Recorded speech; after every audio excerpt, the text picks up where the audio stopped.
Hello students, मेरा नाम अवैस अकबर है और आज हम पढ़ेंगे एनजी ट्यूब के हवाले से।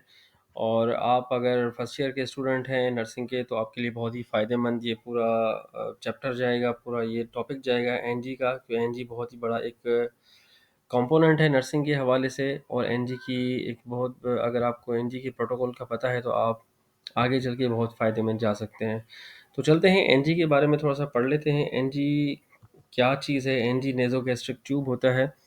और हमारे आज के लेक्चर के कुछ ऑब्जेक्टिव्स हैं, इसका क्या पर्पस है एनजी का, इक्विपमेंट कौन कौन से होने चाहिए, पेशेंट प्रिपरेशन कैसे करेंगे, ट्यूब मेजरमेंट कैसे होती है, इंसर्शन प्रोसीजर क्या होता है, कॉम्प्लिकेशन, और फीडिंग कैसे करा सकते हैं। सबसे पहले एनजी का पूरा फॉर्म है नेज़ोगैस्ट्रिक tube. A nasogastric tube is a flexible tube inserted through the nose into the stomach. ये एक फ्लेक्सिबल ट्यूब है जो कि नोज़ के थ्रू जाती है स्टमक पे। यूज फॉर फीडिंग, जिससे हम फीड दे सकते हैं, मेडिकेशन एडमिनिस्ट्रेशन, दवाई दे सकते हैं, गैस्ट्रिक डिकम्प्रेशन और एस्पिरेशन ऑफ स्टमक। इसको थोड़ा सा समझिएगा। गैस्ट्रिक डिकम्प्रेशन का मतलब ये है कि स्टमक के अंदर काफ़ी सारी गैसेस जमा हो जाती हैं और उसके अलावा स्टमक इंटेस्टाइनल अगर ऑब्स्ट्रक्शन है तो उसमें भी काफ़ी ज़्यादा नुकसान हो जाते हैं पेशेंट को। उसमें ये होता है कि एब्डोमिनल डिस्टेंशन हो जाती है और डिस्टेंशन ख़त्म करने के लिए एंटी ट्यूब पास करके उसके बाद जो है सक्शन पे लगा दी जाती है, ताकि अंदर की जो गैसेस वगैरह हैं या जो जमा हुआ जो चीज़ें हैं वो सारी बाहर निकल जाती हैं। एस्पिरेशन ऑफ स्टमक का मतलब ये है कि काफ़ी सारे हमारे पास पेशेंट्स पॉइजन के साथ आते हैं या कोई ऐसी चीज़ ऑलरेडी लेकर आते हैं स्टमक में, तो उनको वॉश करने के लिए भी एनजी इस्तेमाल की जाती है। तो चलते हैं थोड़ा सा आगे इसके हवाले से, इसके क्या क्या पर्पज़ हैं, पर्पज़ अभी हम पढ़ लेते हैं। एनजी के काफ़ी सारे पर्पज़ हैं वैसे तो, अ, जो स्लाइड में है पहले वो पढ़ लेते हैं, उसके बाद आपके साथ एक्सपीरियंस भी शेयर करेंगे। गैस्ट्रिक डिकम्प्रेशन का मतलब ये है कि अंदर जो भी गैसेस जमा हो गई या इंटरस्टेशल अगर ऑब्स्ट्रक्शन हो गई तो वो ख़त्म करने के हवाले से भी एनजी लगती है। Internal feeding in patients who are unable to eat orally. ऐसे मरीज़ जो कि सीवीए के मरीज़ होते हैं, अगर किसी को फालिज हो गया है तो वो ओरली नहीं खा सकते। अगर वो ओरली खाएंगे तो चांसेस होते हैं कि ट्रेकिया के थ्रू लंग्स में पार्टिकल्स जा सकते हैं और जिसमें सांस बंद होने का भी खदशा होता है। उसके अलावा अगर पार्टिकल्स लंग्स में चले गए तो एस्पिरेशन नमूनिया भी हो सकती है। तो इस हवाले से एनजी का बहुत बड़ा रोल है नर्सिंग में। और अभी तो हम थ्योरेटिकली पढ़ रहे हैं, उसके बाद जब आप फिज़िकली जाएँगे प्रैक्टिकल पे तो आपको ये पूरा जो है प्रोसीजर करना भी पड़ेगा वहाँ पर। अच्छा, उसके अलावा एडमिनिस्ट्रेशन ऑफ मेडिकेशंस होता है, मरीज़ को जो है दवाई देने के लिए भी इस्तेमाल होती है। गैस्ट्रिक लवाज किया जाता है इन पॉइज़निंग एंड और ओवरडोज़। गैस्ट्रिक लवाज का मतलब ये है कि पॉइज़न वगैरह किसी ने ले लिया हो तो फिर एनजी करके फिर स्टमक पूरा वॉश किया जाता है नॉर्मल सलाइन के साथ। उसके बाद इनका जो है नेक्स्ट स्लाइड पे अभी हम चलते हैं।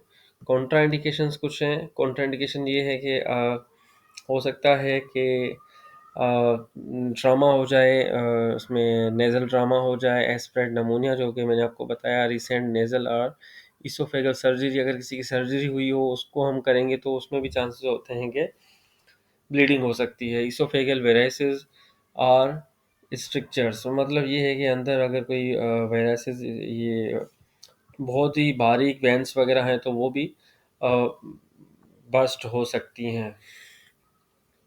एंटी ट्यूब की जो साइज़ होती है इसमें अडल्ट में वो 8 से लेकर 16 तक होती है। और उसके अलावा इसका हमारे पास जो चीज़ें होनी चाहिए, एक तो एंटी ट्यूब होना चाहिए, लुब्रिकेंट, वाटर सॉल्यूबल लुब्रिकेंट का मतलब ये है कि हमारे पास लाइडोकेन होना चाहिए, केवल जेल होनी चाहिए जिसके साथ एनजी को हम लुब्रिकेट करेंगे। Glass of water with straw. Glass of water क्यों होना चाहिए?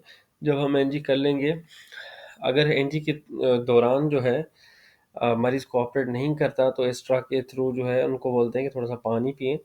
अगर वो पानी पिएंगे तो वो निगलने की कोशिश करेंगे तो फिर उसमें इजीली एनजी जो है वो स्टमक में चली जाती है।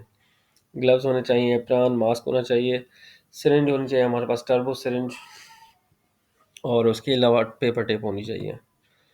पेशेंट प्रिपरेशन का जो है मतलब वो ये है कि एक्सप्लेन करेंगे सबसे पहले जो भी मरीज़ होगा, एक्सप्लेन करेंगे कि भाई आपको हम ये जो है एनजी ट्यूब कर रहे हैं, इसका क्या पर्पज़ है।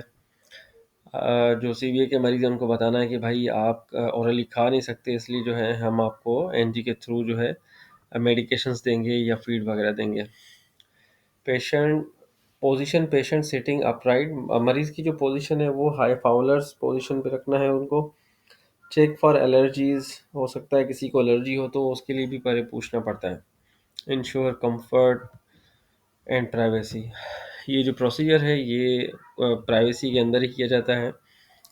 ऐसा ना हो कि पर्दे खुले हुए हों और आप जो है एनजी इंसर्ट करते जाएं और मरीज़ जो है शाउट करता रहे और दूसरे लोग उनको देखते रहें, तो इनका बहुत ज़्यादा आपको एहतियात करना है।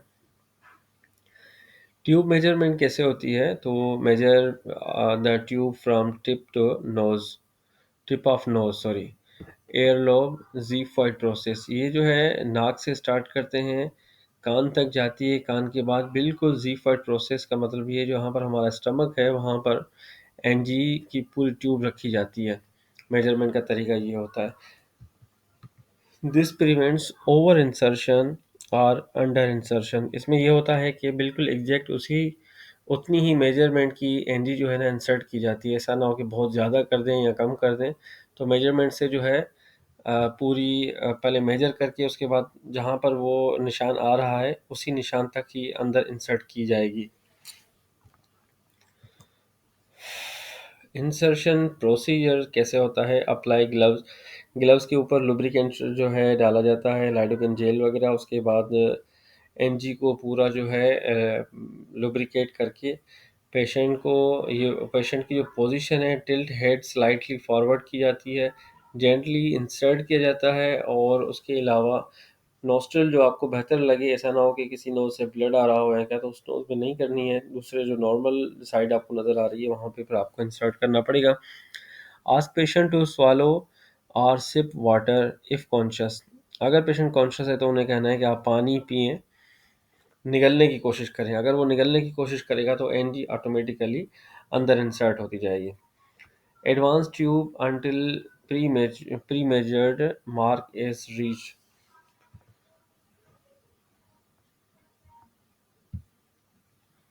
वेरिफिकेशन कैसे करेंगे? जब एनजी हो जाती है तो वेरीफाई करने का एक तरीक़ेकार होता है।